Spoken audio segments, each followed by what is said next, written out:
नमस्कार छात्रों, आज हम बीए द्वितीय वर्ष अध्याय 2 18वीं शताब्दी के मध्य भारत की स्थिति जो अपना चैप्टर कंटिन्यू चल रहा था उसमें अपन ने पहले 1707 ईस्वी में औरंगजेब की मृत्यु के बाद की भारत की राजनीतिक स्थिति और हैदराबाद रियासत की स्थापना के बारे में अध्ययन कर चुके हैं। अब अपन अवध रियासत की स्थापना के बारे में आज अध्ययन करेंगे।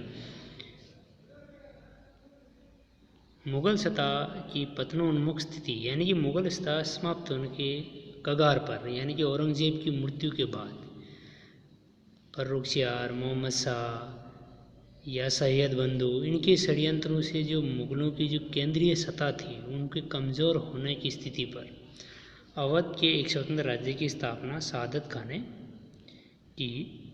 सादत खां और बुरहान उल मुल्क यानी कि सादत खां को बुरहान उल मुल्क के नाम से जाना जाता था। वो ईरानी था जो 1708 से 9 ईस्वी में भारत से पटना आया था। यानी कि भारत में बहुत सारे विदेशी मुसलमान जैसे फारस, इराक, ईरान वहाँ से यहाँ पर अपने यहाँ मुस्लिम शासकों के अधीन यहाँ आते थे। और यहाँ पर मुख्यतः भारत में दो गुट थे। एक तो ईरानी गुट जो बाहर से आए हुए मुसलमानों का था और एक था हिंदुस्तानी मुसलमानों का गुट जिसका नेतृत्व अपन ने पहले चैप्टर में पढ़ा था सैयद बिंदु कर रहे थे, सैयद अब्दुल्ला और हुसैन अली। तो ये जो सादत खां था ये ईरानी गुट में था। एक वर्ष तक वे कड़ा मानिकपुर में सर बुलंद खां के यहाँ काम करने के बाद दिल्ली गए। यानी कि वो एक वर्ष तक कड़ा मानिकपुर में सर बुलंद खां के यहाँ फौजदारी या अन्य कोई कार्य किया और वहाँ से वो थोड़ा अपना जो रुतबा बढ़ाकर दिल्ली चला गया। इस समय मुग़ल सम्राट फर्रुखसियार सैयद भाई यानी दो भाई थे जो हिंदुस्तानी मुसलमानों की गुट का नेतृत्व करते थे, सैयद अब्दुल्ला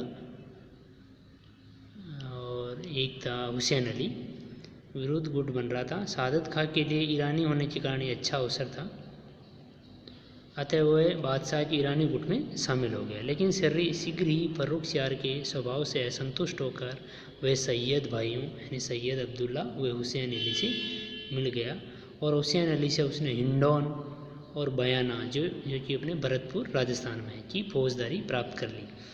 यानी कि किसी भी रियासत में किसी भी अधिकारी को नियुक्त किया जाता था तो मुगलों में दो मुख्य पद होते थे, फौजदारी और सूबेदार।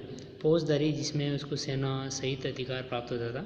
1720 ईस्वी तक वह फौजदारी के पद पर बना रहा। उसके बाद उसने सैयद भाइयों का साथ छोड़ दिया और उनके शत्रुओं से जाकर मिल गया, यानी कि वापस ईरानी गुटों में उसमें सम्मिलित हो गया।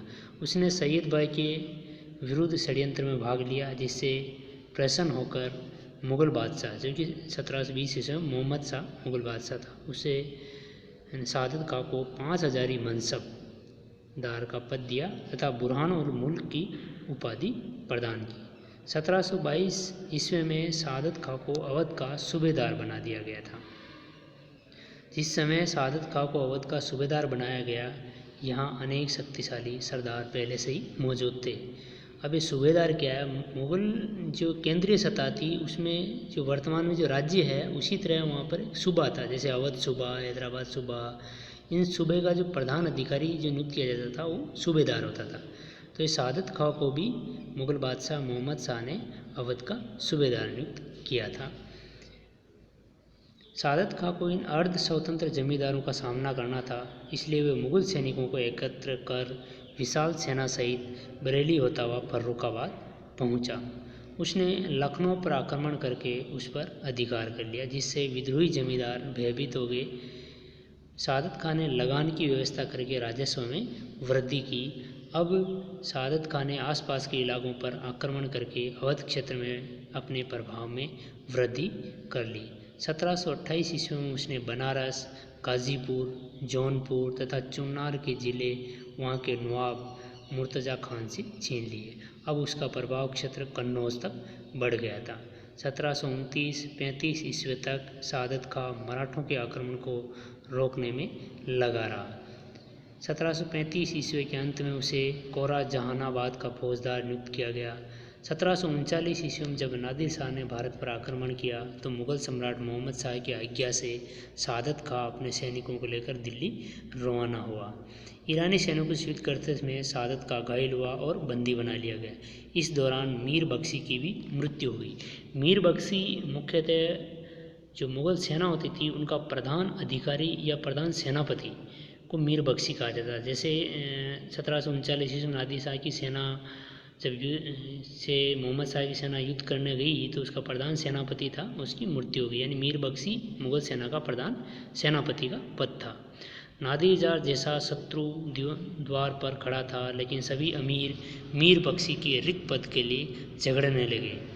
स्वयं सादत खां ये पद प्राप्त करना चाहता था, लेकिन बख्शी का पद हैदराबाद के निज़ाम उल मुल्क, जिसने अपन हैदराबाद रियासत के बारे में पढ़े थे, उसमें जो आया था पूरा चैप्टर पढ़ा था अपन ने, तो इस निज़ाम को मोहम्मद शाह ने मीर बख्शी का पद यानी कि मुग़ल सेना का प्रधान सेनापति बना दिया।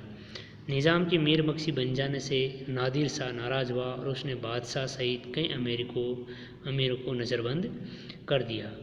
उपहार में सादत खां को वकील मुतलक का पद प्राप्त हुआ, लेकिन नादिर शाह के दिल्ली पहुंचने से एक दिन पहले ही सादत खां की मृत्यु हो गई। अवध अब सादत खां के परिवार की व्यक्तिगत जागीर बन गया था। मुग़ल साम्राज्य का वह सूबा तो नाम मात्र के लिए था, लेकिन वास्तव में अवध एक स्वतंत्र राज्य था।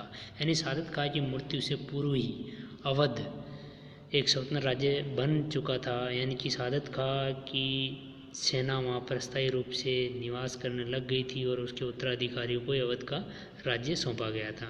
इस तरह अवध राज्य में अवध की सीमाओं के अतिरिक्त पूर्व में कानपुर, इलाहाबाद और बनारस तक के ज़िले तथा पश्चिम में वर्तमान पश्चिमी उत्तर प्रदेश के कुछ ज़िले सम्मिलित थे। सादत खां की मृत्यु के बाद उसका दामाद सफदरजंग अवध का नवाब बना। वह एक योग्य शासक था। उसने अवध राज्य को शांति और संपन्नता प्रदान की। 1748 ईस्वी में मुग़ल बादशाह मोहम्मद शाह ने उसे अपना वज़ीर नियुक्त किया। वज़ीर यानी प्रधानमंत्री। यानी मुग़ल बादशाह मोहम्मद शाह ने दिल्ली के अंदर अपने जो भारत का केंद्रीय प्रशासन चलता था वहाँ पर उसको वज़ीर यानी प्रधानमंत्री के पद पर नियुक्त कर दिया। यानी कि सफदरजंग अवध का नवाब भी था और मुग़ल बादशाह मोहम्मद शाह का वज़ीर यानी प्रधानमंत्री भी था, परंतु उसके विरोधी अमीरों के षड्यंत्र और ईर्ष्या के कारण वह सफल नहीं हो सका, यानी वज़ीर पद उसने त्याग दिया। इसलिए 1753 ईस्वी में वह अवध वापस आ गया। 1754 ईस्वी में सफदरजंग की मृत्यु हो गई। सफदरजंग की मृत्यु के बाद उसका पुत्र शुजा-उद-दौला अवध का नवाब बना। उसके समय में अवध की राजनीति में गंभीर परिवर्तन हुए। उसने मुग़ल शहजादा अली गौहर को अपने राज्य में शरण दी। उसने पानीपत के तीसरा युद्ध में जो 1761 ईस्वी में अहमद शाह अब्दाली और मराठों के मध्य हुआ था, उसमें अहमद शाह अब्दाली का साथ दिया था।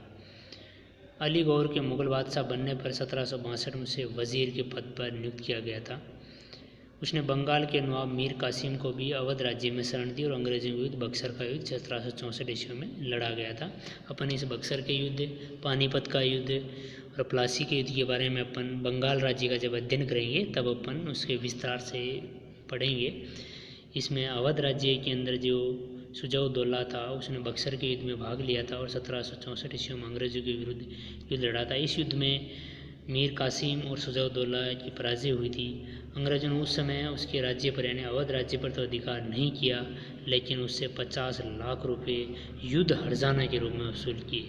यानी कि जो अंग्रेजों ने युद्ध लड़ा था उसका क्षतिपूर्ति के रूप में इस शुजा-उद-दौला के साथ अंग्रेजों ने एक संधि की थी, इलाहाबाद की संधि, और इस इलाहाबाद की संधि के तहत शुजा-उद-दौला से 50,000 रुपये कड़ा और इलाहाबाद के ज़िले मुग़ल बादशाह को दिलवा दिए। ये जो बक्सर का युद्ध है ये अपन अवध के जो नवाब के बारे में बंगाल के नवाबों का अध्ययन करेंगे, उसमें इसका विस्तार से अध्ययन करेंगे। इस तरह अवध एक स्वतंत्र रियासत जो सादत खां के टाइम पर बनी थी वो शुजा-उद-दौला तक बनी रही और अंग्रेज़ों का इस पर अधिकार होने तक अवध एक स्वतंत्र रियासत थी। धन्यवाद।